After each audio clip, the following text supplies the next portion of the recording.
কলেজে পড়াশোনা করা থেকে জুলি এবং রবি একে অপরকে খুব ভালোবাসতো। সবাই তাদের ভালোবাসা দেখে খুব খুশি হতো। যখনই কেউ নিজেদের মধ্যে ভালোবাসার উদাহরণ দিত, তারা জুলি এবং রবির ভালোবাসা দিয়েই বোঝাতো। একদিন জুলি এবং রবি যখন বাড়িতে ছিল। জুলি, আজ সন্ধেবেলায় আমার পুরানো বন্ধুরা একটা পার্টির আয়োজন করেছে। কি, তুমি আমাকে একা ফেলে রেখে পার্টি করতে চলে যাবে? আমি তোমাকে যেতে দেব না। আরে বাবা, ওটা ছেলেদের পার্টি। পার্টিতে কোনো মেয়ে থাকলে আমি অবশ্যই তোমাকেও নিয়ে যেতাম। না, আমি কিছু শুনতে চাই না। আমিও তোমার সঙ্গে ওই পার্টিতে যেতে চাই। আচ্ছা, এই ব্যাপার। তাহলে ঠিক আছে, আমি তাদেরকে বলে দেব তারা যেন নিজেদের গার্লফ্রেন্ডকেও নিয়ে আসে, তারপর আমিও তোমাকে নিয়ে যাব। থ্যাংক ইউ ভেরি মাচ রবি, তুমি খুব ভালো। জুলি এবং রবির পড়াশোনা শেষ হওয়ার পর তারা ভালো কোম্পানিতে জব করছিল। তারা সব সময় একসঙ্গেই থাকতো, একে অপরকে কখনো একা ফেলে রাখতো না। জুলি এবং রবির পরিবারের লোকেরা 1 বছর পর তাদের বিয়ের দিন ঠিক করেছিল।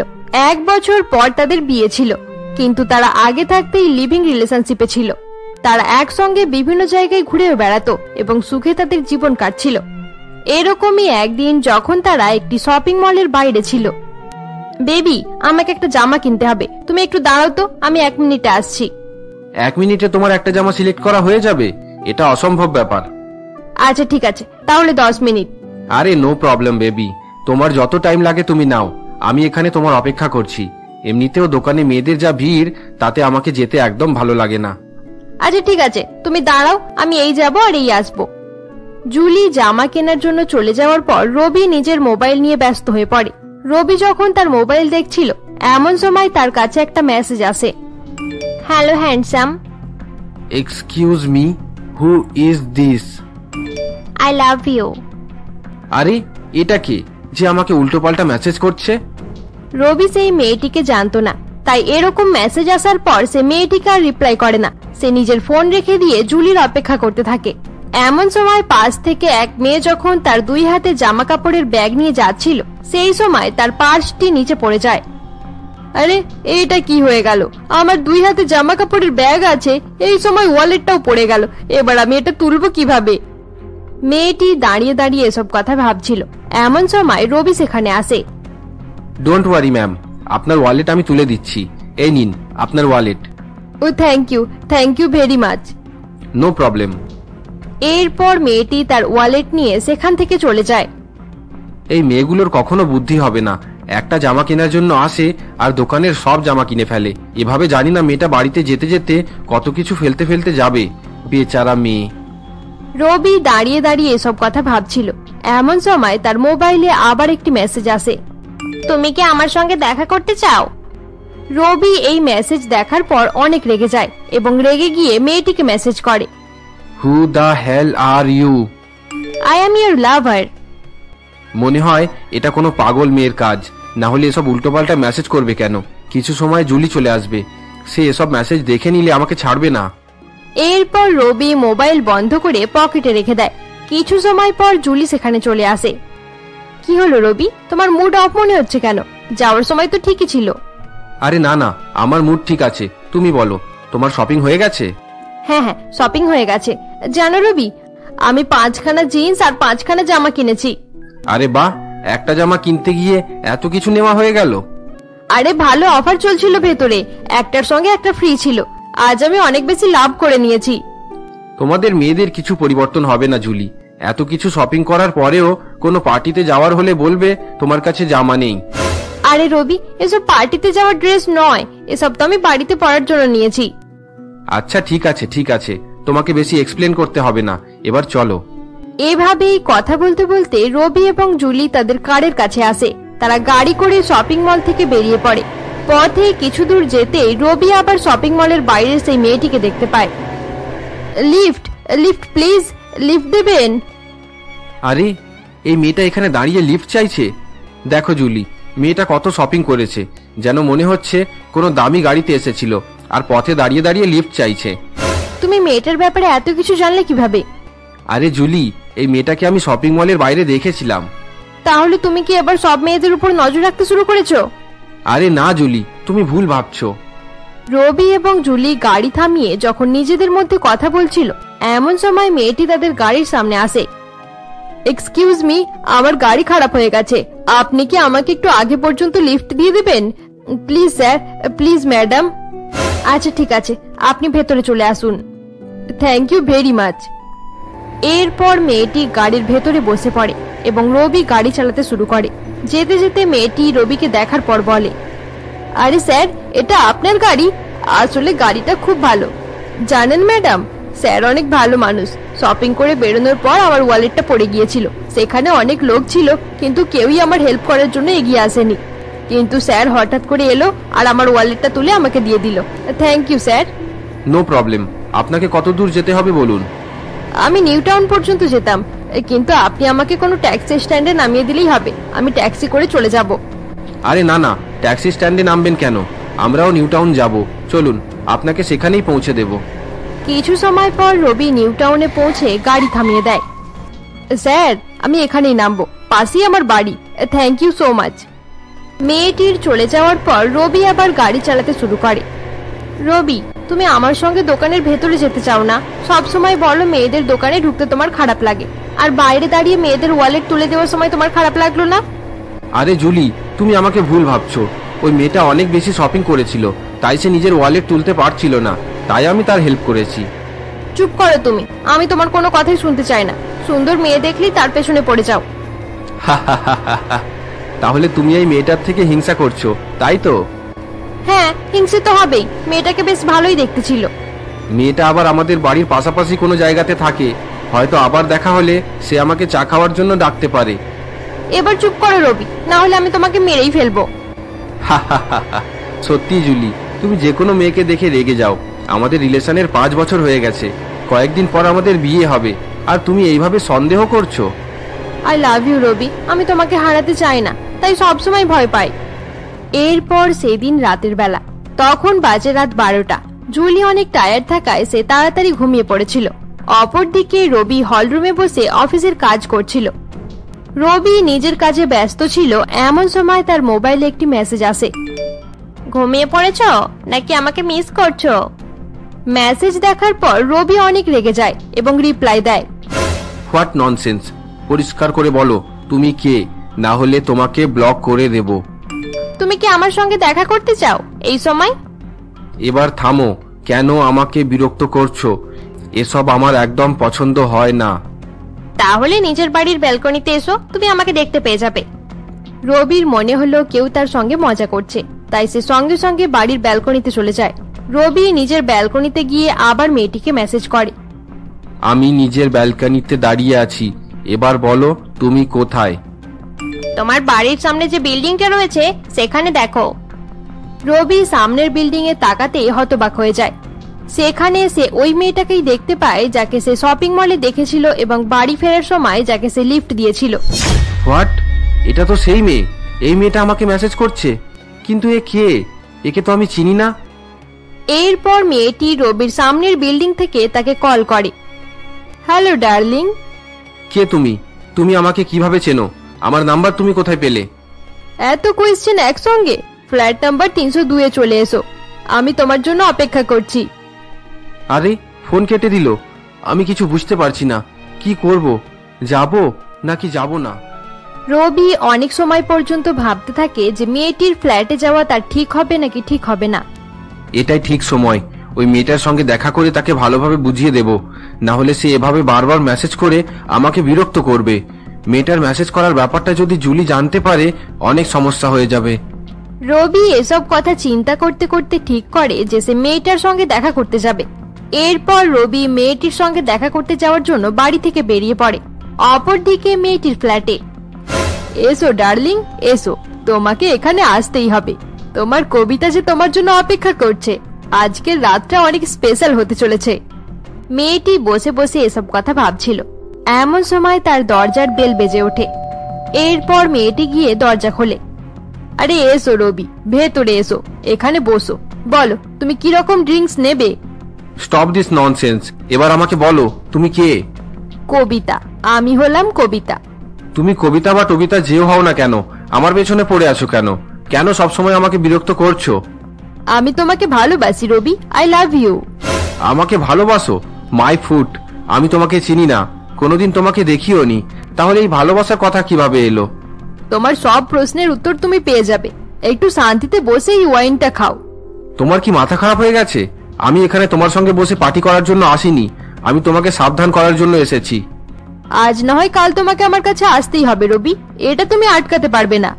তুমি মনে হয় জানো না, কয়েকদিন পর জুলির সঙ্গে আমার বিয়ে হবে। আমি আগে থাকতে তার সঙ্গে রিলেশনশিপে আছি। তাতে কি হয়েছে? রিলেশনশিপ তো কারো না কারোর সঙ্গে হতেই থাকে। ছেলেদের জীবনে তো একটা গার্লফ্রেন্ড আসে আর একটা গার্লফ্রেন্ড যায়। আমি ওরকম ছেলে নয় যে একটা ভালো মেয়েকে ধোকা দিয়ে তোমার সঙ্গে রিলেশনশিপ তৈরি করব। আচ্ছা, এই ব্যাপার, তাতে কোনো অসুবিধা নেই। তোমাকে আমি ভাবার জন্য টাইম দিলাম, কিন্তু এখন ওসব কথা ছাড়ো, চলো একটু ড্রিঙ্ক করে আসি। ডিসকাস্টিং, তোমার মতো মেয়ে আমি দুটো দেখিনি। তোমাকে আমি লাস্ট ওয়ার্নিং দিচ্ছি, আমাকে বিরক্ত করা বন্ধ করে দাও, না হলে আমি পুলিশের কাছে গিয়ে কমপ্লেন করব। তাই নাকি? তুমি আমার ব্যাপারে কমপ্লেন করবে? আমি তো ভয় পেয়ে গেলাম। শোনো রবি, যদি তোমার পুলিশকে কমপ্লেন করা থাকতো তাহলে তুমি ব্যালকনি থেকেই কমপ্লেন করে দিতে, কিন্তু সেটা না করে তুমি এই রাত 12:30টার সময় এক অজানা মেয়ের সঙ্গে দেখা করার জন্য তার ফ্ল্যাটের মধ্যে এসেছো। এটা ভুলে যেও না রবি। উফ, এখানে এসে আমার মাথা খারাপ হয়ে যাচ্ছে, আমি চলে যাচ্ছি।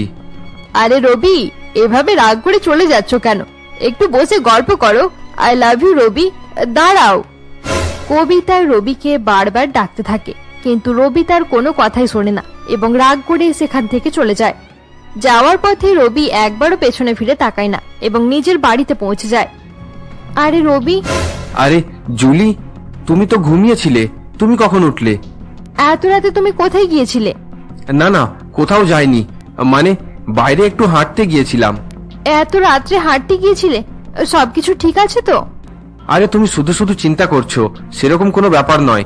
যাও, তুমি গিয়ে ঘুমিয়ে পড়ো, আমাকে একটু অফিসের কাজ করতে হবে। রবির কথা শুনে জুলি সেখান থেকে চলে যায় এবং রবি আবার হলরুমে গিয়ে তার অফিসের কাজ করতে শুরু করে দেয়। এই কবিতাটা কে? আমি তাকে কোনোদিন স্কুলেও দেখিনি আর কলেজেও কোনোদিন দেখিনি। মেয়েটা বলছে সে আমাকে ভালোবাসে, তার কথা শুনে মনে হচ্ছে সে আমার ব্যাপারে সবকিছু জানে। তার উপর এভাবে রাগ করা আমার ঠিক হয়নি। তার সঙ্গে একটু ভালোভাবে কথা বললে সত্যি কথাগুলো জানা যেত। আমি খুব তাড়াতাড়ি রেগে যাই। রবি হলরুমে বসে বসে এসব কথা ভাবতে থাকে। অপরদিকে জুলিও তার রুমে গিয়ে ঘুমাতে পারে না এবং রবির কথা চিন্তা করে। রবি আমাকে মিথ্যা কথা বলল। সে এত রাতে শুধু শুধু হাঁটার জন্য বাইরে যায়নি, নিশ্চয়ই এর পেছনে কোনো কারণ রয়েছে। পরের দিন সকালে। রবি, রবি, আরে আর কত ঘুমাবে? এবার উঠে পড়ো। আমি কখন থেকে রেডি হয়ে আছি, অফিস যাব, দেরি হয়ে যাচ্ছে, তাড়াতাড়ি ওঠো। আরে জুলি, আজ অফিসে যাওয়ার ইচ্ছা হচ্ছে না। কাল সারা রাত জেগে কাজ করেছি, শরীর খারাপ লাগছে, খুব মাথা ব্যথা করছে। আচ্ছা ঠিক আছে, ওঠো, ওষুধটা খেয়ে নাও। কিছু সময়ের মধ্যে মাথা ব্যথা ঠিক হয়ে গেলে আমরা দুজনে একসঙ্গে অফিসে চলে যাব। না জুলি, আজ সারাদিন আমি রেস্ট করব, অফিসে যাব না। আচ্ছা ঠিক আছে, তাহলে আমিও অফিসে যাব না, বাড়িতে থেকে তোমার দেখাশোনা করব। আরে না না, তোমাকে থাকতে হবে না, আমি একাই ম্যানেজ করে নেব। তুমি শুধু শুধু অফিস কামাই করবে কেন? তুমি চলে যাও। আচ্ছা ঠিক আছে, আমি চলে যাচ্ছি, বাই। নিজের খেয়াল রাখবে। ওকে, বাই। রবির কথা শুনে জুলি একাই অফিসে চলে যায়। অপরদিকে রবি একইভাবে বিছানায় শুয়ে থাকে। জুলির চলে যাওয়ার পর রবির কাছে একটি ফোন আসে। ফোন আসার সঙ্গে সঙ্গেই রবি বিছানা থেকে উঠে বসে পড়ে এবং ফোনটা রিসিভ করে। হ্যালো। কি ব্যাপার? জুলিয়া যে একা অফিসে গেল যে, তুমি অফিসে গেলে না? আরে তুমি তো হাত ধুয়ে আমার পেছনে পড়ে গেছো, আমি তোমার সঙ্গে কথা বলতে চাই না। রবি, আমার সঙ্গে কথা না বললে তোমাকে অনেক আফসোস করতে হবে। ফোনটা কাটবে না, আগেই বলে দিলাম। কবিতার কথা শুনে রবি প্রচন্ড রেগে যায় এবং ফোন কেটে দেয়। রাগে ফোন কেটে দিলেও রবির মাথায় অনেক রকমের প্রশ্ন চলছিল, যার উত্তর জানার জন্য সে অধীর হয়ে উঠেছিল। কিছু সময় পর সে এক কাপ চা হাতে নিয়ে ব্যালকনিতে গিয়ে দাঁড়ায় এবং কবিতার ফ্ল্যাটের দিকে তাকিয়ে থাকে, কিন্তু সে কবিতাকে কোথাও দেখতে পায় না। অপরদিকে জুলির অফিসে জুলি যখন কাজ করছিল এমন সময় তার এক কলিগ রিনা তার কাছে আসে। আরে জুলি, আজ রবি অফিসে এলো না কেন? আসলে রিনা, তার অনেক মাথা ব্যথা করছে, তাই সে বাড়িতে একটু বিশ্রাম করছে। মাথা ব্যথা কেন রে? কাল রাতে কি তোরা দুজনে ঝগড়া করেছিস? এসব তুই কি বলছিস রিনা?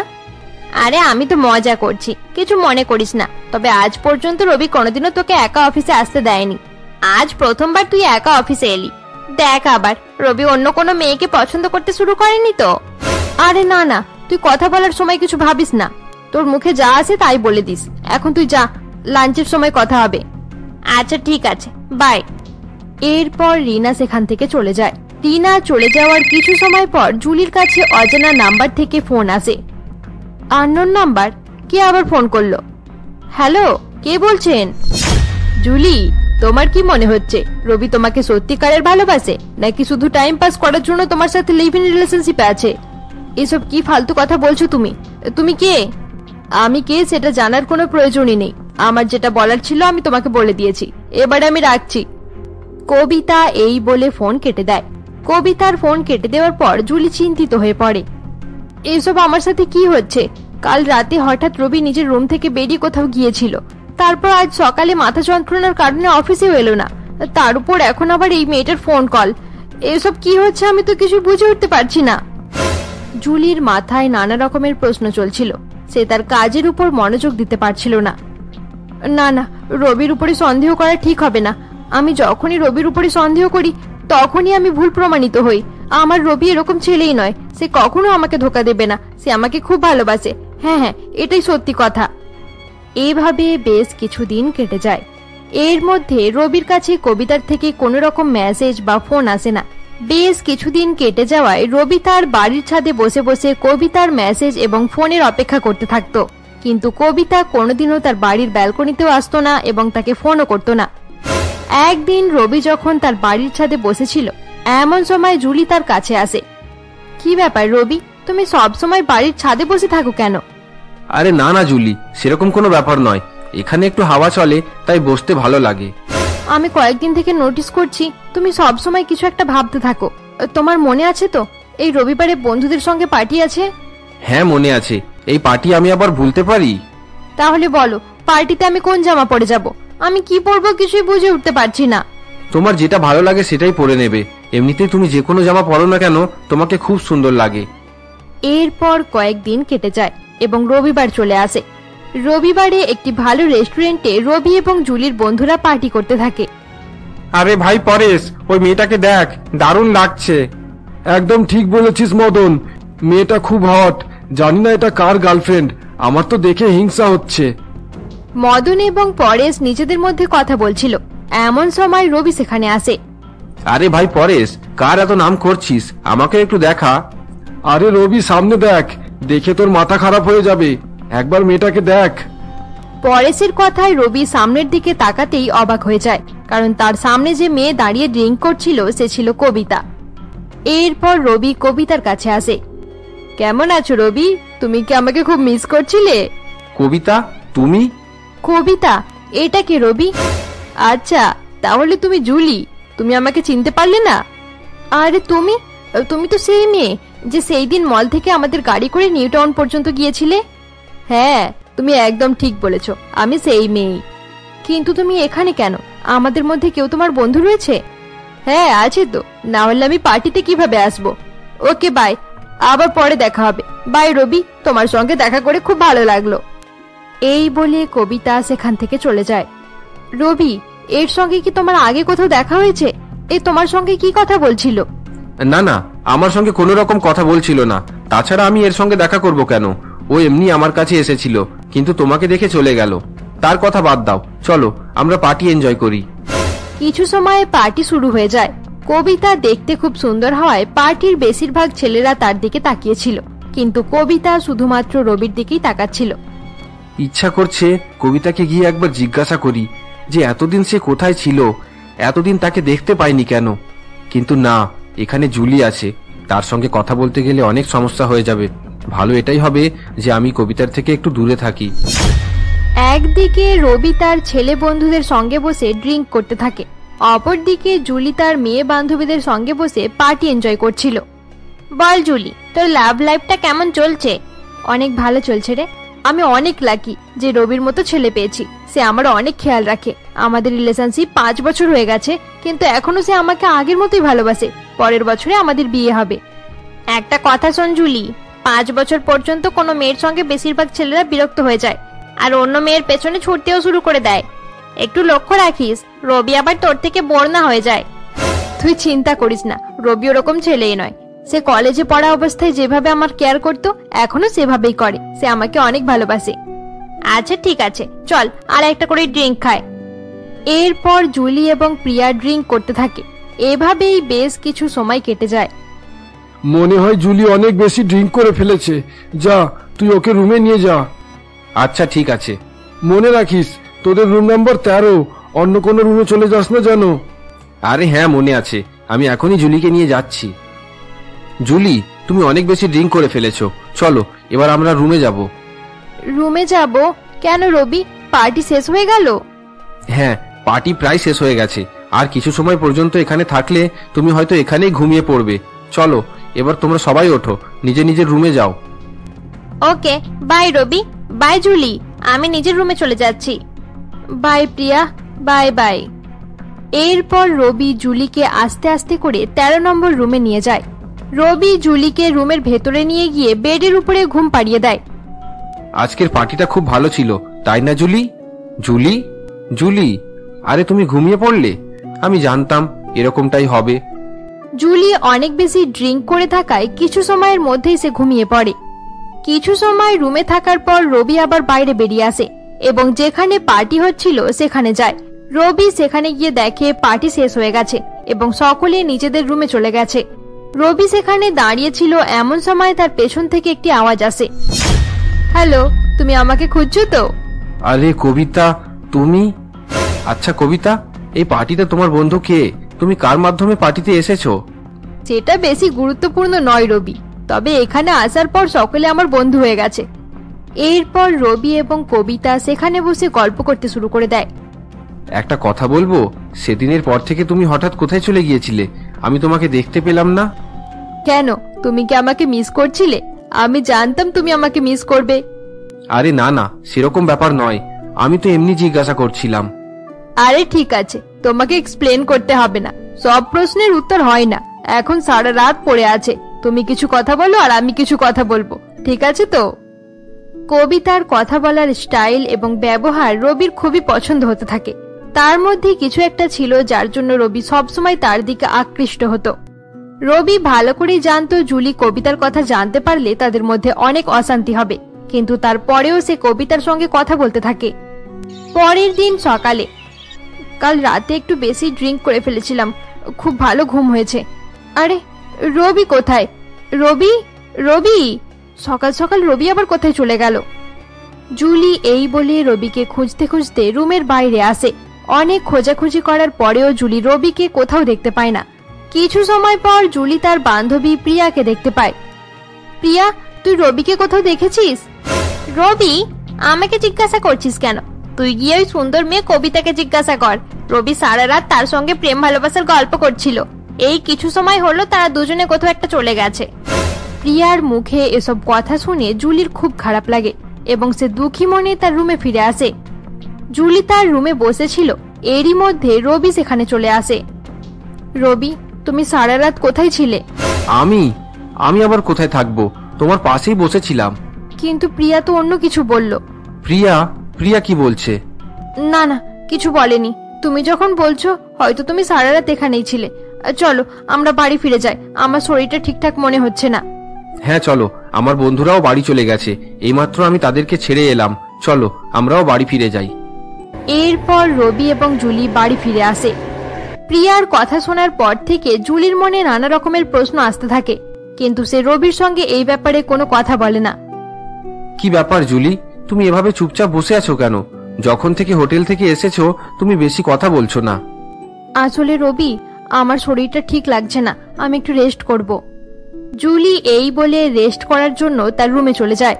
জুলি নিজের রুমে গিয়ে বসেছিল, এমন সময় টেবিলে রাখা রবির ফোন বেজে ওঠে। রবি, তোমার ফোন এসেছে। রবি আবার কোথায় চলে গেল? মনে হয় সে আবার ছাদের উপরে গিয়ে পায়চারি করছে। জুলি এই বলে বিছানা থেকে উঠে রবির ফোনটি হাতে নেয়। রবির ফোনে কবিতার মেসেজ দেখার পর জুলি অবাক হয়ে যায়। জুলি অবাক হয়ে মেসেজের দিকে তাকিয়েছিল, এমন সময় রবি সেখানে চলে আসে এবং তার হাত থেকে নিজের ফোনটি কেড়ে নেয়। কি হয়েছে জুলি? আমার কোনো ফোন এসেছিল? না, কল আসেনি, মেসেজ এসেছিল। ঠিক আছে, আমি দেখছি। আরে প্রকাশ মেসেজ করেছে। আজ প্রকাশ আমাকে তার ফ্ল্যাটে ডেকেছে, আমি গিয়ে তার সঙ্গে দেখা করে আসছি। 2 ঘন্টার মধ্যে চলে আসব, ঠিক আছে? আচ্ছা ঠিক আছে, যাও। রবি এই বলে সেখান থেকে চলে যায় এবং রেডি হতে শুরু করে। অপরদিকে জুলি চিন্তিত হয়ে পড়ে। জানি না এমন কেন মনে হচ্ছে, যেন রবি আমার থেকে কিছু একটা লুকানোর চেষ্টা করছে। তার মোবাইলে ওইসব মেসেজ কেন ছিল? তাকে কেউ ডার্লিং বলছিল। রবি কার সঙ্গে এভাবে কথা বলে? আজ সকালে প্রিয়া বলছিল রবি সারা রাত কবিতার সঙ্গে গল্প করেছে। এসব কি হচ্ছে আমি তো কিছু বুঝে উঠতে পারছি না। আমি রবিকে অনেক ভালোবাসি, আমি তাকে কোনোভাবেই হারাতে চাই না। জুলি বসে বসে এইসব কথা ভাবছিল। এমন সময় রবি তৈরি হয়ে সেখানে আসে। আরে কি হলো জুলি, তুমি বসে বসে কি ভাবছো? না না, কিছু ভাবছি না। তুমি রেডি হয়ে গেছো? হ্যাঁ, আমি রেডি হয়ে গেছি, এবার বেরোবো। আচ্ছা শোনো জুলি, আমার জন্য ডিনার বানাতে হবে না, রাতে আমি খাওয়া দাওয়া করে বাড়ি ফিরবো। আর তুমি নিজের খেয়াল রাখবে, তোমার শরীর খারাপ না থাকলে তোমাকেও নিয়ে যেতাম। আচ্ছা ঠিক আছে, তুমি যাও। রবি, তুমি আমাকে কখনো ধোকা দেবে না, আমি সহ্য করতে পারবো না। আরে পাগল, হঠাৎ করে তোমার কি হয়ে গেল? তুমি এসব কথা বলছো কেন? আই লাভ ইউ রবি, কোনোদিন ভুলে যেও না, আমি তোমাকে অনেক ভালোবাসি। আমি কিছু সময়ের জন্য বাইরে যাচ্ছি, এরই মধ্যে তুমি আমার উপর সন্দেহ করতে শুরু করে দিলে। না রবি, আমি তোমার উপরে সন্দেহ করছি না, আমি শুধু তোমাকে হারাতে চাই না। আরে তুমি চিন্তা করো না, আমি তাড়াতাড়ি বাড়ি ফিরে আসবো। এই বলে রবি সেখান থেকে চলে যায়।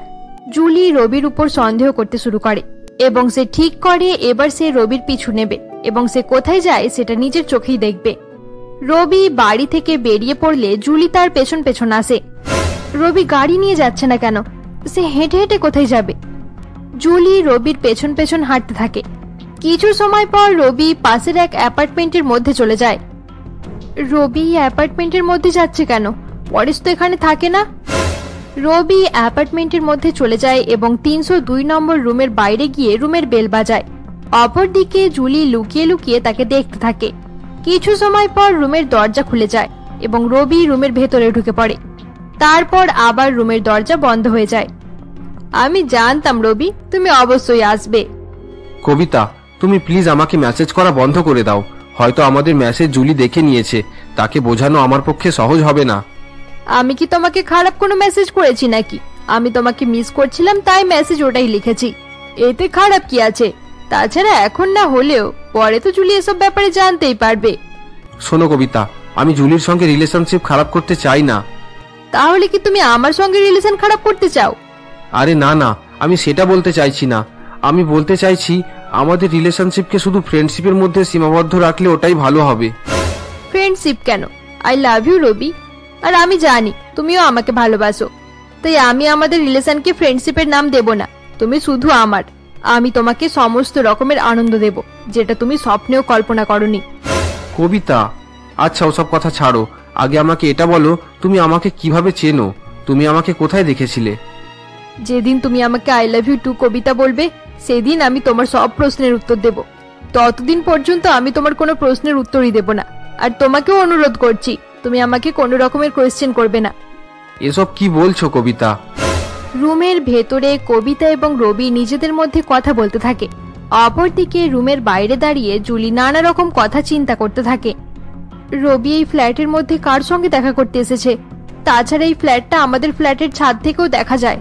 তাহলে কি রবি এই ফ্ল্যাটের থাকা ভেতরের মানুষকে দেখার জন্য বারবার ছাদে যেত?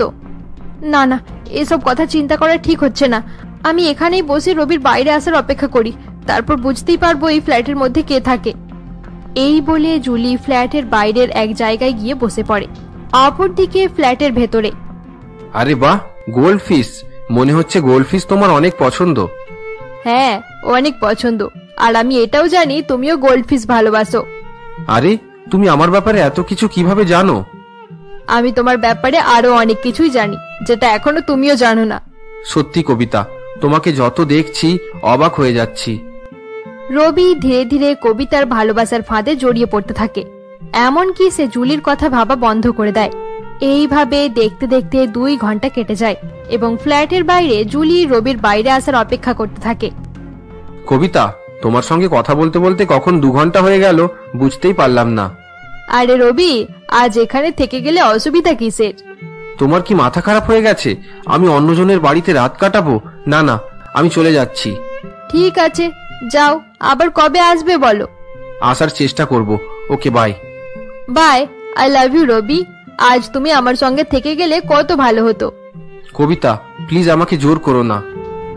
এরপর রবি দরজা খুলে ফ্ল্যাটের বাইরে বেরিয়ে আসে।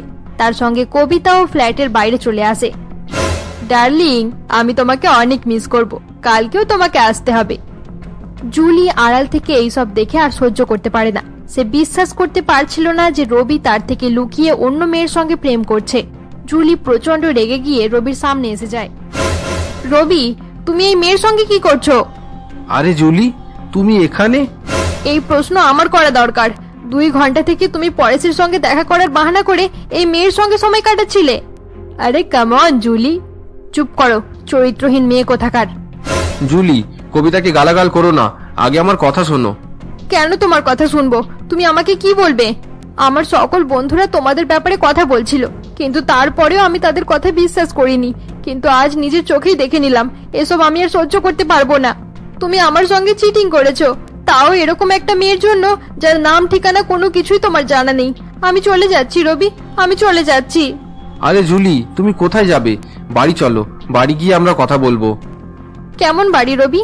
কার বাড়ি? এখন আর আমরা আগের মতো নেই। অনেকদিন থেকে তুমি আমার সঙ্গে মিথ্যে ভালোবাসার নাটক করছো, কিন্তু আর এইসব আমি সহ্য করব না। এরপর জুলি বাড়ি ফিরে তার জামা কাপড় গুছিয়ে নেয় এবং সেখান থেকে চলে যাওয়ার জন্য তৈরি হয়ে যায়। কিছু সময় পর রবি তার কাছে আসে। জুলি, আমার কথা বিশ্বাস করো, তুমি আমাকে ভুল ভাবছো। জুলি, এভাবে যেও না। আমি তোমাদের মেসেজ পড়ে নিয়েছি রবি, আমি আর তোমার কোনো কথাই শুনবো না। আমি চলে যাচ্ছি। রবি বারবার জুলিকে আটকানোর চেষ্টা করতে থাকে, কিন্তু জুলি তার কোনো কথাই শোনে না এবং তার ব্যাগ প্যাকিং করে বাড়ি থেকে বেরিয়ে পড়ে। জুলি নিজের বাবা মায়ের কাছে ফিরে যায়। অপরদিকে কবিতার ফ্ল্যাটে। বাহ, এটা আমার প্রথম জিত হলো।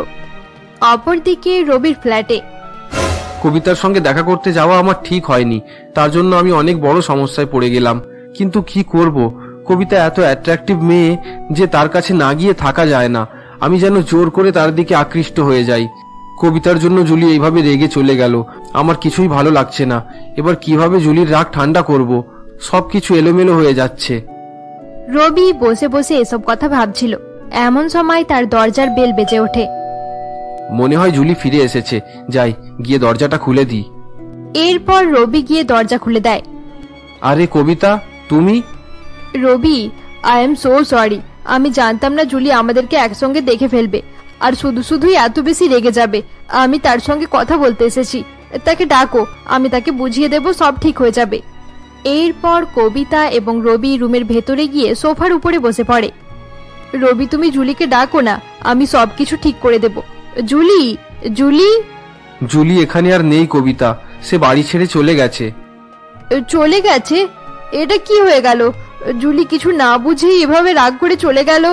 তুমি চিন্তা করো না রবি, সে নিজের ভুল বুঝতে পারলে আবার ফিরে আসবে। তুমি এত দুঃখ পেও না, প্লিজ। এবার দুঃখী হয়ে কি হবে, সে তো চলেই গেছে। আচ্ছা চলো রবি, একটু ড্রিঙ্ক করি। ড্রিঙ্ক করলে তোমার মুডটা ভালো হয়ে যাবে। হয়তো ওটাই করতে হবে। ঠিক আছে, তুমি ড্রিঙ্ক বানাও। এরপর কবিতা বাড়িতে রাখা একটি ওয়াইনের বোতল এনে 2টি গ্লাসে ঢেলে নেয়। কবিতা প্রথম থেকে এটাই চাইতো যে সে রবির জীবন থেকে জুলিকে সরিয়ে দিয়ে নিজের জায়গা করবে। অপরদিকে রবিও বেশিরভাগ সময় কবিতার কথাই চিন্তা করত। জুলি বাড়ি থেকে চলে যাওয়ায় দুজনের ইচ্ছেই পূরণ হয়ে গিয়েছিল। কিছু সময় পর্যন্ত কবিতার সঙ্গে গল্প করার পর রবি জুলির দুঃখ ভুলে যায়। দেখো না রবি, কথা বলতে বলতে রাত 1টা বেজে গেল। আমি নিজের ফ্ল্যাটে যাচ্ছি। রবি, তুমি নিজের খেয়াল রেখো। তুমি আমাকে এত ভালোবাসো আর এই অবস্থায় আমাকে ছেড়ে চলে যাচ্ছ? তাহলে তুমি চাও না আমি এখান থেকে চলে যাই? তুমি চাইলে আমি এখানেই থেকে যাব। প্লিজ থেকে যাও, তোমার সঙ্গে কথা বলে আমি নিজের দুঃখ ভুলে যাই। আজ তুমি এখানে থেকে যাও। ওকে ডার্লিং, তুমি চিন্তা করো না, আমি সব সময় তোমার কাছেই থাকবো। এইদিকে কবিতা এবং রবি কথা বলতে থাকে। অপরদিকে ট্যাক্সি করে বাড়ি ফেরার পথে জুলি রবির কথা চিন্তা করতে থাকে। আমি এত রাতে সেখান থেকে চলে এলাম, কিন্তু সে আমার চিন্তাই করছে না। এখন মনে হচ্ছে রবি আমার কোনো কেয়ারই করে না। তাহলে কি এই 5 বছরে আমি তার সম্বন্ধে ভুল ভাবছিলাম? তাহলে কি রবি আমাকে ভালোবাসে না? জুলির চলে যাওয়ার পর থেকে রবি যখনই জুলিকে মিস করত, সেই সময় কবিতা এসে তার মন ভালো করে দিত। অপরদিকে জুলি নিজের বাড়িতে বসে বসে সব সময় রবির কথাই চিন্তা করত। আমি রবিকে এত ভালোবাসতাম, তারপরেও সে আমার সঙ্গে এরকম করলো। রবি কিভাবে এতটা বদলে যেতে পারে? এভাবেই দেখতে দেখতে 15 দিন কেটে যায়। রবি এবং কবিতার ভালোবাসা ধীরে ধীরে গভীর হতে থাকে। তারা দুজনে একসঙ্গেই সময় কাটাতো। তারা এক মুহূর্তের জন্যেও একে অপরকে ছাড়তো না। একদিন রবি যখন অফিস থেকে বাড়ি ফেরে, 2 ঘন্টা থেকে ওয়েট করছি, কিন্তু কবিতার মেসেজ বা কল কিছুই এলো না। জানি না সে কোথায় আছে। রবি এই বলে বারবার কবিতাকে ফোন করতে থাকে, কিন্তু কবিতার ফোন সুইচ অফ থাকে। অপরদিকে শহরের একটি হসপিটালে কবিতা একটি নার্সের সঙ্গে কথা বলছিল।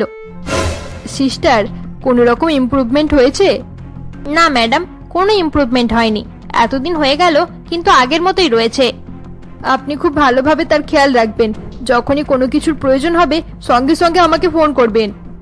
ম্যাডাম, আপনি পেশেন্টকে এখানে রেখে আর যত টাকাই খরচ করেন না কেন, আমার মনে হয় না সে আর সুস্থ হবে।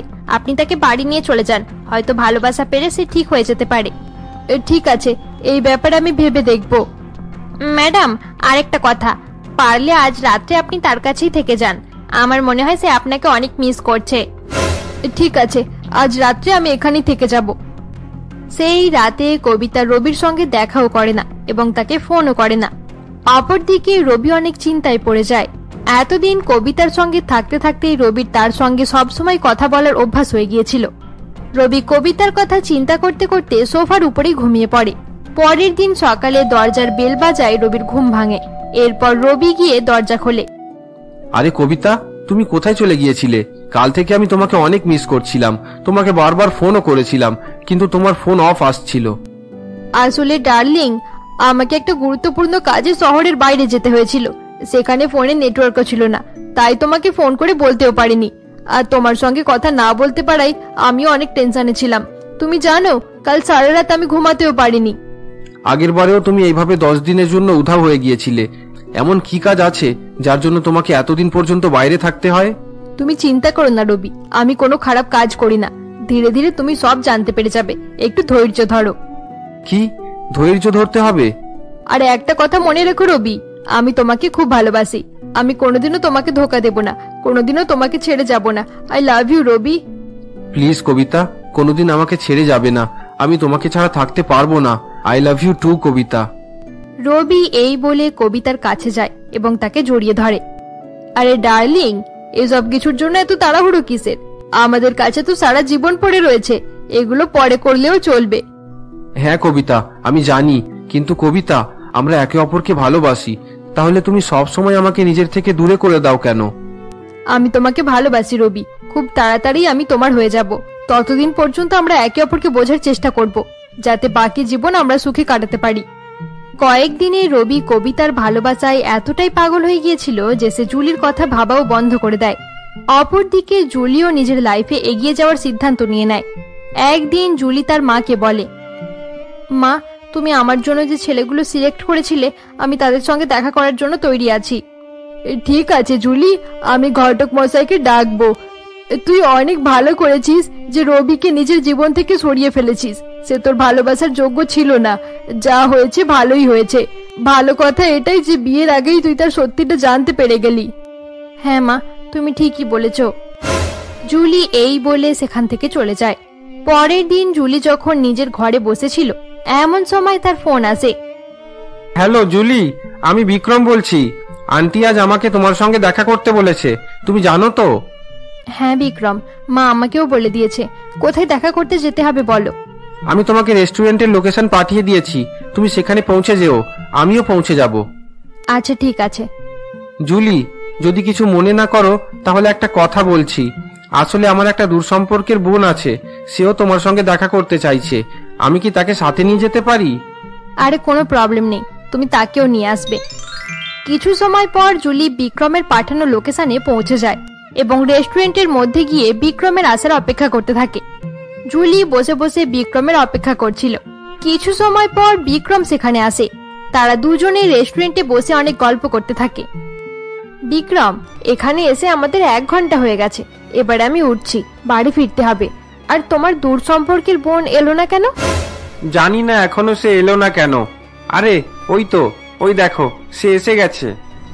বিক্রমের কথা শুনে জুলি পেছনের দিকে ফিরে তাকায়। পেছনের দিকে ফিরে তাকানোর সঙ্গে সঙ্গেই জুলি অবাক হয়ে যায়। হ্যালো, সবাই কেমন আছো? কবিতা, তুমি তুমি এখানেও পৌঁছে গেলে? তুমি কি আমার জীবন খারাপ করার প্রতিজ্ঞা করে রেখেছো?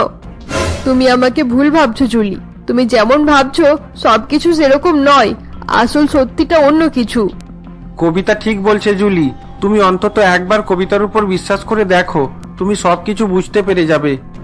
আমি এই মেয়ের উপর বিশ্বাস করব? না না, কখনোই না। জুলি প্লিজ, তুমি আমার উপর যত রাগ করার করে নেবে, আমাকে যত গালাগাল দেওয়ার দিয়ে দিও, কিন্তু এখন তুমি আমার সঙ্গে চলো। আমি তোমাকে কিছু একটা দেখাতে চাই। প্লিজ জুলি, বারণ করবে না। এরপর কবিতা এবং বিক্রম জুলিকে রিকোয়েস্ট করে তাকে কবিতার বাবা মায়ের পুরানো বাড়িতে নিয়ে যায়। তোমরা আমাকে এখানে নিয়ে এসেছো কেন? এটা আমাদের পুরানো বাড়ি, আমরা ছোটবেলায় এখানেই থাকতাম। চলো বাড়ির ভেতরে চলো। এরপর জুলি তাদের সঙ্গে বাড়ির ভেতরে চলে যায়।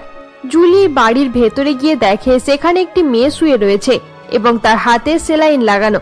মেয়েটির পাশের একটি টেবিলে কিছু ওষুধ রাখা ছিল। এটা কে? এটা আমার দিদি নীলিমা। তুমি জানো এর এই অবস্থার পেছনে কার হাত আছে? এর পেছনে কারোর হাত আছে? তুমি কি বলতে চাইছো? আমার দিদির এই অবস্থা তোমার এক্স বয়ফ্রেন্ড রবি করেছে। না না, আমি কখনো তোমার কথা বিশ্বাস করব না। রবির মতো একটা ভালো ছেলে কখনো এরকম করতেই পারে না। তোমার সঙ্গে 5 বছর রিলেশনশিপে থাকার পরেও সে যখন আমার সঙ্গে সময় কাটানোর জন্য রাতে আমার ফ্ল্যাটে আসতে পারে, তাহলে তার অন্য কোনো মেয়েকে ধোকা দেওয়া কোনো বড় ব্যাপার নয়। এসব তোমার বোঝা দরকার ছিল। কিন্তু এসব কিছু কখন হলো? এই সব কিছু আজ থেকে 5 বছর আগে শুরু হয়, যখন আমার দিদি নীলিমা আর রবি একসঙ্গে কলেজে পড়াশোনা করত। রবি আমার দিদিকে দেখাতো যে সে আমার দিদিকে অনেক বেশি ভালোবাসে, আর আমার দিদিও তার ভালোবাসায় পাগল হয়ে গিয়েছিল। নীলিমা, আমি তোমাকে নিজের প্রাণের চেয়েও বেশি ভালোবাসি। আমি কখনো তোমাকে চিট করব না, কখনো তোমাকে ছেড়ে যাব না। I love you darling. আমি জানি রবি, তুমি আমাকে অনেক ভালোবাসো আর সব সময় আমার সঙ্গেই থাকবে। আই লাভ ইউ টু রবি। নীলিমা, আমি ভাবছি গ্র্যাজুয়েশন শেষ হওয়ার সঙ্গে সঙ্গে আমরা বিয়ে করে নেব। কি বিয়ে? ওয়াও, বিয়ের কথা ভাবলে আমি অনেক হ্যাপি হয়ে যাই। আমাদের বিয়ের দিনটা আমার লাইফের সবথেকে ভালো দিন হবে। আমার জন্যও ওটা সবচেয়ে বেশি স্পেশাল দিন হবে। আচ্ছা ঠিক আছে রবি, আমি বাড়ি যাচ্ছি। দেরি হয়ে গেলে বাবা মা নানা রকমের কোয়েশ্চেন করবে। আচ্ছা ঠিক আছে, যাও। কাল আসবে তো? হ্যাঁ হ্যাঁ, অবশ্যই আসবো। বাই রবি। এই বলে নীলিমা সেখান থেকে চলে যায়। নীলিমার চলে যাওয়ার পর দুজন গুন্ডা সেখানে আসে। কি রে, আমাদের টাকা দিবি কবে? দাদা, আমাকে আর 1 মাসের সময় দাও, আমি সুদ সহ সব টাকা দিয়ে দেব। আমাদের কি বোকা পেয়েছিস? 1 বছর থেকে 1 মাস 2 মাস বলে বলে অনেক সময় কাটিয়ে দিয়েছিস। টাকা নেওয়ার সময় অনেক রকম কথা বলেছিলি, এবার টাকা দেওয়ার সময় এলে নাটক করছিস। দাদা, আমার কাছে যা টাকা ছিল আমি তোমাদের দিয়ে দিয়েছি, বাকি টাকা অ্যারেঞ্জ করার জন্য আমার কিছু সময় দরকার। তোর নাটক অনেক দেখে নিয়েছি, সব সময় দেখি নতুন নতুন মেয়েদের নিয়ে ঘুরে বেড়াচ্ছিস। তাদের পেছনে খরচ করার জন্য টাকা কোথায় পাস? ভালো করে আমাদের কথা শুনে নে। যদি বেঁচে থাকতে চাস তাহলে এই রবিবারেই বাকি টাকা মানে 11 লাখ টাকা আমাদের দিয়ে দিস। না হলে জানিস তো পলাশ চৌধুরী এবং তার ফ্যামিলির সঙ্গে আমরা কি করেছিলাম। কিন্তু দাদা, এত তাড়াতাড়ি এত টাকা আমি কিভাবে অ্যারেঞ্জ করব? তোর কাছে 5 দিন সময় আছে, যেখান থেকে পারিস টাকা জোগাড় কর। কিছু সময় পর কবিতা এবং তার দিদি নীলিমা যখন হলরুমে বসেছিল, এমন সময় নীলিমার কাছে একটি ফোন আসে। দিদি, তোমার ফোন বাজছে, তুলছো না কেন? এর ফোন তুলতে আমার একদমই ভালো লাগে না, যখনই ফোন করে মাথা খারাপ করে দেয়। এ কে, রবি? আরে না না, রবি তো আমাকে অনেক ভালোবাসে। এটা একজন পাগল ছেলে, আমাদের সঙ্গে পড়াশোনা করে। ছেলের নাম চন্দন। সবসময় আই লাভ ইউ বলে আমাকে বিরক্ত করতে থাকে, আর সবসময় বলে রবি ভালো ছেলে নয়, সে আমাকে ধোকা দিয়ে দেবে, আর অনেক মেয়ের সঙ্গে তার লাইনও রয়েছে। এসব কথা বলে বলে আমার মাথাটা খারাপ করে দেয়, কিন্তু আমি তার কোনো কথাই শুনি না। কিন্তু দিদি, যদি চন্দনের কথাই সত্যি হয় তাহলে কি হবে? তার মানে রবি খারাপ ছেলে, তাই তো? সে আমাকে ছেড়ে অন্য কোনো মেয়েকে লাইন মারে? এই কথা আমি কোনোদিনও বিশ্বাস করব না। সে আমাকে অনেক ভালোবাসে কবিতা। আমি চন্দনের মতো মানুষের কথাই কখনোই বিশ্বাস করব না। অপরদিকে রাতের বেলা রবি তার হোস্টেল রুমে বসে নিজের বন্ধুর সঙ্গে কথা বলছিল। নীলিমা আমার কথা শুনবে না এটা হতেই পারে না। সে আমার ভালোবাসায় পাগল হয়ে গেছে। দেখ রবি, আমি তোর রুমমেট, আমি কখনো তোকে খারাপ কিছু করার পরামর্শ দেব না। তুই কেন এই মেয়েটার মনের সঙ্গে খেলা করছিস? বেচারি মেয়েটা তোকে অনেক ভালোবাসে। যখন সে জানতে পারবে তুই তার পেছনে এত কিছু করছিস, তখন সে জানি না কি করবে। তাতে আমার কিছু যায় আসে না চন্দন। নীলিমা বাঁচুক বা মরুক আমার দেখার দরকার নেই। আমি তো শুধু যেমন করে হোক তার থেকে 11 লাখ টাকা বার করব। রবি, এটা ভুল। নীলিমার সঙ্গে এরকম করিস না, সে অনেক ইনোসেন্ট মেয়ে।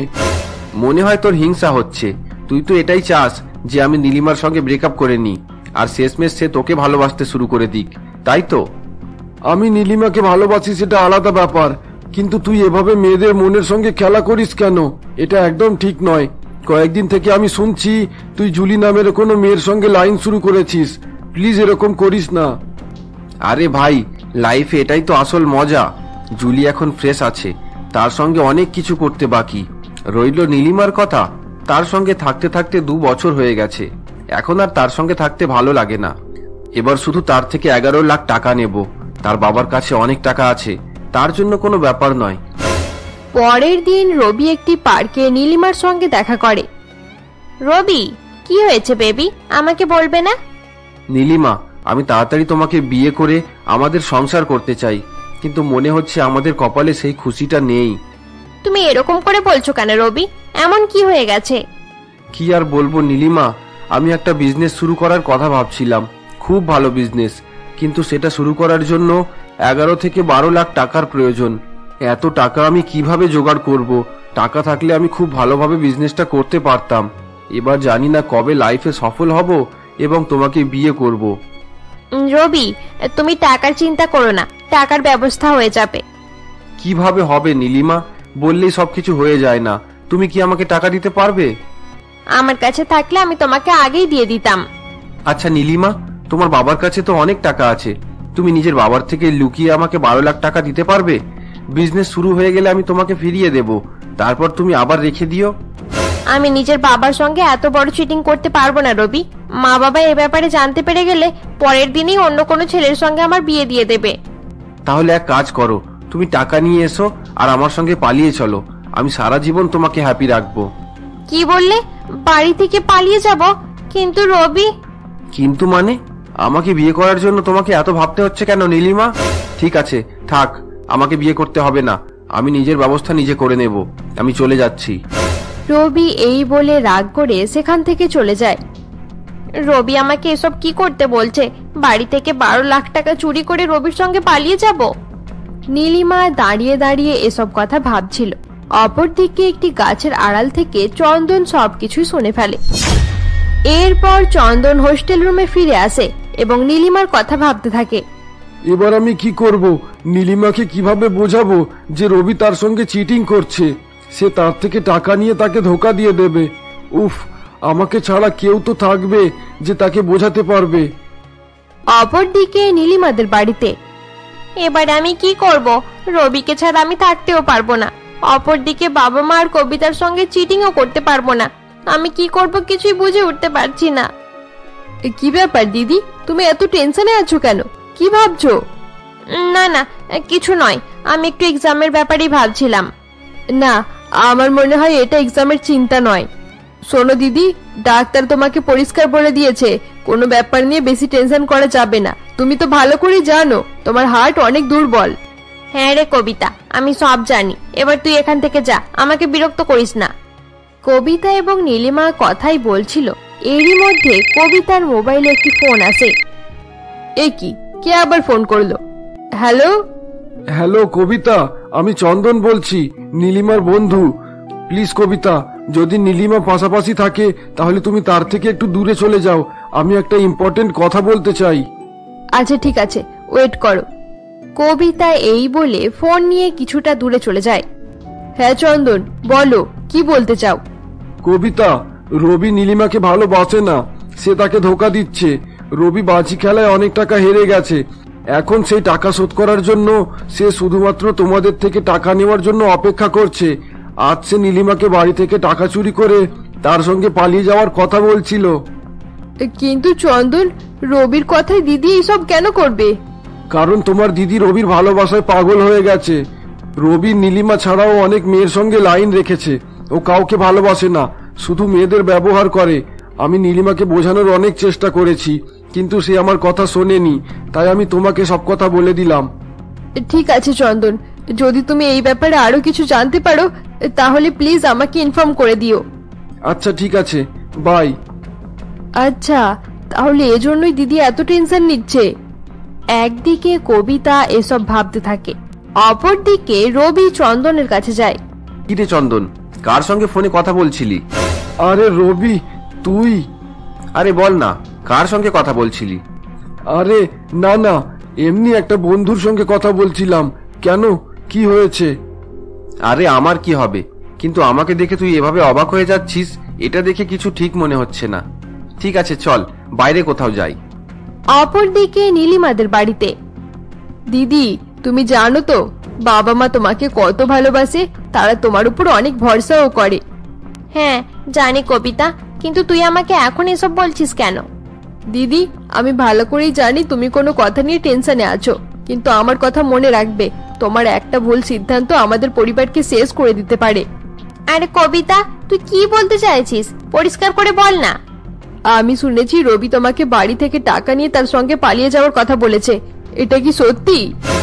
তুই পাগল হয়ে গেছিস কবিতা, রবি অনেক ভালো ছেলে, সে আমাকে এসব করতে বলেনি। আচ্ছা তোকে এসব কথা কে বলেছে বলতো? নিশ্চয়ই চন্দন বলেছে। দেখো দিদি, চন্দন এত কিছু বলছে, তার মানে তার কথায় কিছু না কিছু সত্যি তো রয়েছে। আরে কবিতা, সেই ছেলেটা পাগল, সে যে কোনো অবস্থায় আমাকে পেতে চায়, তাই নিজের মনের মতো কাহিনী বানিয়ে তোকে বলছে। তুই এইসব ভাবলি কি করে যে রবি আমাকে বাড়ি থেকে টাকা চুরি করতে বলবে, আর আমিও সেরকমটাই করব? আমি কি নিজে বাবা মায়ের সম্মান খারাপ করতে পারি? আমি জানতাম তুমি এরকম কিছু করবে না দিদি। আচ্ছা ঠিক আছে দিদি, আমার ডান্স ক্লাসে যাওয়ার টাইম হয়ে যাচ্ছে, আমি যাচ্ছি। কবিতা এই বলে বাড়ি থেকে বেরিয়ে পড়ে। অপরদিকে নীলিমা রবিকে ফোন করে।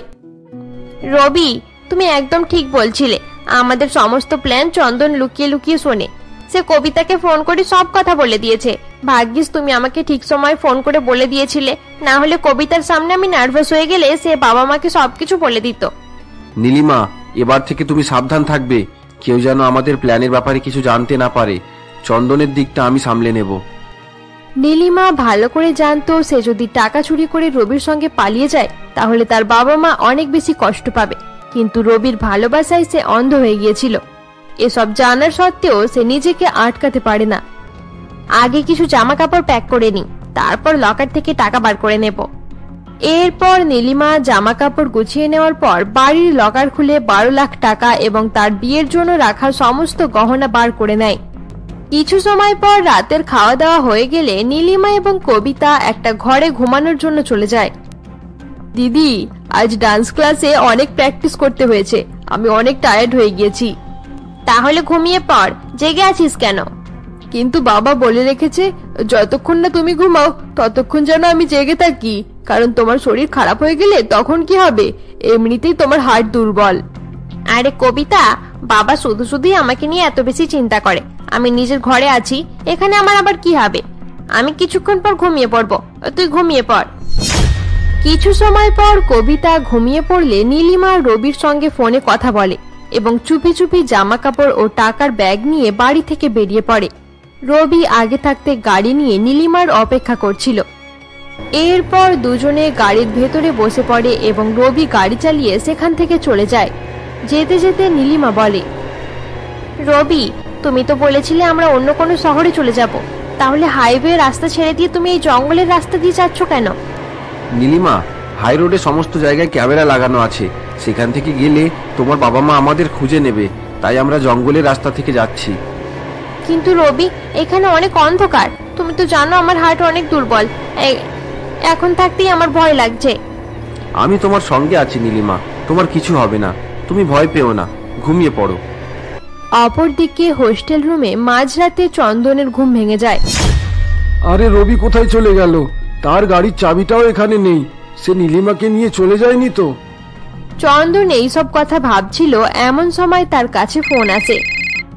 চন্দন, দিদি বাড়িতে নেই। রবি কি সেখানে আছে? কবিতা, আমিও তোমাকে এখনই ফোন করতে যাচ্ছিলাম। আমি একটু শুয়েছিলাম, হঠাৎ উঠে দেখি রবি এখানে নেই। তার মানে তারা দুজন বাড়ি থেকে পালিয়ে গেছে। অপরদিকে নীলিমা কারের ভিতর ঘুমিয়ে পড়েছিল। হঠাৎ তার ঘুম ভাঙতে সে দেখে গাড়িটি জঙ্গলের মধ্যে দাঁড়িয়ে রয়েছে এবং ভেতরে রবি নেই। আরে কিরকম আওয়াজ বেরোচ্ছে এখান থেকে, আর এটা তো জঙ্গলের ভেতরের কোনো জায়গা। রবি কোথায় গেল? রবি, রবি! নীলিমা রবিকে ডাকাডাকি করতে থাকে, কিন্তু রবি সেখানে আসে না। এরপর নীলিমা গাড়ির দরজা খোলার চেষ্টা করে, কিন্তু গাড়ির সমস্ত দরজা লক করা থাকে। দরজা লক করে রবি কোথায় চলে গেল? সে ভালো করে জানে আমি একা থাকতে পারি না। এসব কিছু জানার পরেও রবি আমাকে একা ছেড়ে চলে গেল। এখানে কত রকমের ভয়ানক আওয়াজও হচ্ছে। এবার আমি কি করব? এরপর নীলিমা তার মোবাইল বার করে রবিকে বারবার কল করে, কিন্তু রবি তার ফোন রিসিভ করে না। অপরদিকে কবিতা এবং চন্দন নীলিমাকে খুঁজতে খুঁজতে হাই রোডের এক জায়গায় এসে তাদের গাড়ি থামায়। কবিতা, তুমি নীলিমাকে ফোন করেছো? বারবার কল করে দেখে নিয়েছি, কিন্তু সে আমার নাম্বার ব্লক করে রেখেছে। এবার আমরা কি করব? তাকে কোথায় খুঁজবো? এ কি, দিদি ফোন করছে। দাঁড়াও। হ্যালো দিদি, বলো তুমি কোথায়? কবিতা, আমার অনেক ভয় করছে। আমি রবির সঙ্গে এসেছিলাম, কিন্তু সে আমাকে জঙ্গলের মধ্যে গাড়িতে বন্ধ করে জানি না কোথায় চলে গেছে। দিদি তুমি সাহস রাখো, ভয় পেও না। তুমি আমাকে লোকেশন শেয়ার করে দাও, আমি এখনই পৌঁছে যাব।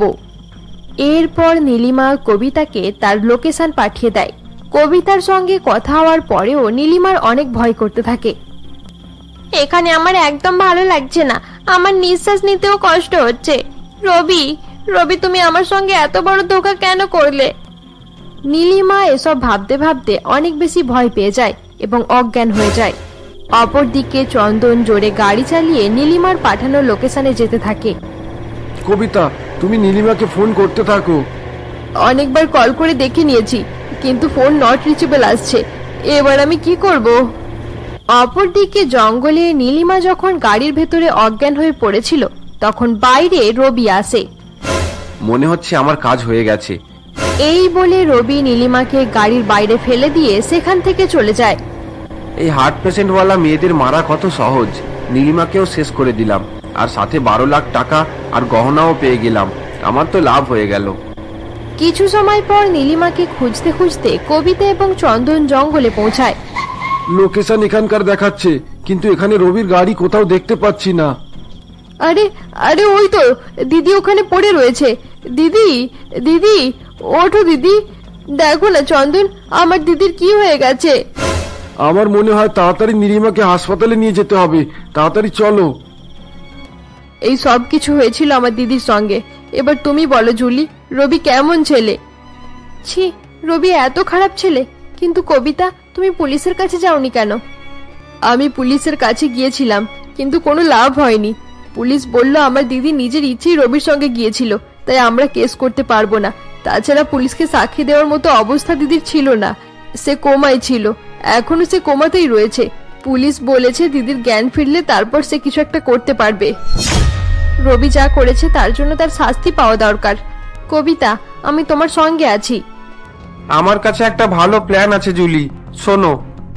এরপর বিক্রম জুলি এবং কবিতাকে তার প্ল্যান সম্বন্ধে জানায়। পরের দিন রবি যখন ঘরে বসেছিল, এমন সময় কবিতা সেখানে আসে। কি হলো কবিতা, আজ তোমাকে এত দুঃখী দেখাচ্ছে কেন?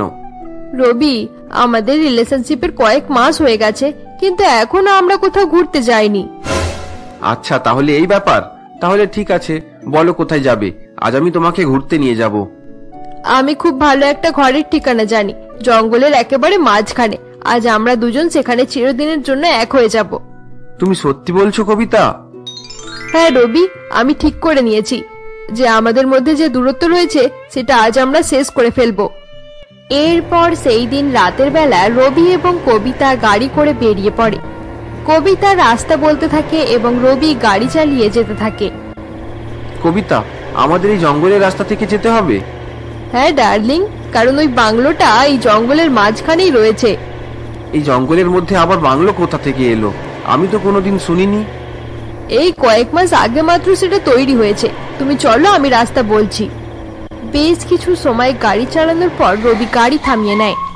কবিতা, এই রাস্তা আমার ঠিক মনে হচ্ছে না, চলো আমরা এখান থেকে বাড়ি ফিরে যাই। তুমি এত বেশি ভয় পাও, আগে জানলে তোমাকে ভালোই বাসতাম না। এই নাও, একটু জল খেয়ে নাও, ভয় কমে যাবে। এরপর রবি কবিতার থেকে জল নিয়ে খেয়ে নেয়। কবিতার দেওয়া জল খাওয়ার সঙ্গে সঙ্গেই রবির ঘুম পেতে শুরু করে দেয় এবং সে ঘুমিয়ে পড়ে। বেশ কিছু সময় পর রবির ঘুম ভাঙে এবং সে দেখে গাড়ির ভেতরে সে একা একা বসে রয়েছে। কবিতা, কবিতা, আরে কবিতা কোথায় চলে গেল? কবিতাকে গাড়ির ভেতরে দেখতে না পেয়ে রবি দরজা খুলে গাড়ির বাইরে যাওয়ার চেষ্টা করে, কিন্তু সে দেখে সব দরজা লক করা রয়েছে। এসব কি হচ্ছে? আমার মাথাটাও কেমন ভারী ভারী মনে হচ্ছে। মোবাইলটা কোথায় গেল? আরে এটা তো সেই জায়গা যেখানে আমি নীলিমাকে মেরে ফেলেছিলাম। আমি সেই জায়গাতে এসে গেলাম। আমাকে এখানে কে এনেছে? কবিতা আমাকে জল খাওয়ানোর সঙ্গে সঙ্গে আমি অজ্ঞান হয়ে গিয়েছিলাম। তারপরে আমার আর কিছু মনে নেই। আমি যেভাবে নীলিমাকে প্ল্যান করে মেরেছিলাম, আজ ঠিক সেইভাবে আমার সঙ্গে হচ্ছে। কবিতা, কবিতা, প্লিজ দরজা খোলো, এর ভিতরে আমি মরে যাব। কবিতা। রবি এই বলে জোরে জোরে চিৎকার করতে থাকে, কিন্তু কেউ দরজা খোলে না। 3 ঘন্টা কেটে যায়, কিন্তু রবি গাড়ির বাইরে বেরোতে পারে না। আমি নীলিমার সঙ্গে এরকম না করলে কখনো আমার এই অবস্থা হতো না। আমি নিজের জীবনে অনেক ভুল করেছি। সে গাড়ির ভেতরে বসে কাঁদতে থাকে এবং নীলিমার সঙ্গে কত খারাপ ব্যবহার করেছে সেগুলো ভাবতে থাকে। কিন্তু রবি জানতো না যে তার বলা সমস্ত কথা তার গাড়ির সামনে লাগানো ক্যামেরাতে রেকর্ড করা হচ্ছিল। আমার দম আটকে যাচ্ছে, চোখেও ঠিকঠাক দেখতে পাচ্ছি না। হয়তো এবার আমি আর বাঁচবো না। কবিতা, প্লিজ দরজা খোলো। পরের দিন সকালে কবিতা নীলিমার পুরানো বন্ধু চন্দনকে সঙ্গে নিয়ে রবিকে পুলিশের হাতে তুলে দেয়। ইন্সপেক্টর, আপনি প্রমাণ চেয়েছিলেন। এই পেন ড্রাইভের মধ্যে সমস্ত প্রমাণ রয়েছে, আর এই হলো আপনার আসামি। কবিতা, তুমি কে? তুমি নীলিমাকে কিভাবে চেনো? এই কথাটা তুমি জেলের মধ্যে বসে বসে ভাবতে থাকবে। এরপর রবির জেল হয়ে যায়। এই ঘটনার 1 বছর পর নীলিমা কোমা থেকে বাইরে আসে। চন্দন, কবিতা, আজ আমি তোমাদের জন্যই বেঁচে আছি। চন্দন, আমার সঙ্গে এত ঘটনা ঘটে যাওয়ার পরেও কি তুমি আমাকে ভালোবাসো? হ্যাঁ নীলিমা, আমি তোমাকে অনেক ভালোবাসি। আমি সারা জীবন তোমাকে ভালোবাসবো। এরপর নীলিমা আগের সব কথা ভুলে গিয়ে চন্দনের সঙ্গে বিয়ে করে নেয়। অপরদিকে জুলিও ধুমধাম করে বিক্রমের সঙ্গে বিয়ে করে। বন্ধুরা, পুরানো প্রেম ভার্সেস নতুন প্রেম গল্পের সিরিজ এখানেই শেষ করা হলো। গল্পটি তোমাদের কেমন লাগলো অবশ্যই আমাদেরকে কমেন্ট করে জানিও, আর ভালো লেগে থাকলে লাইক করতেও ভুলবে না।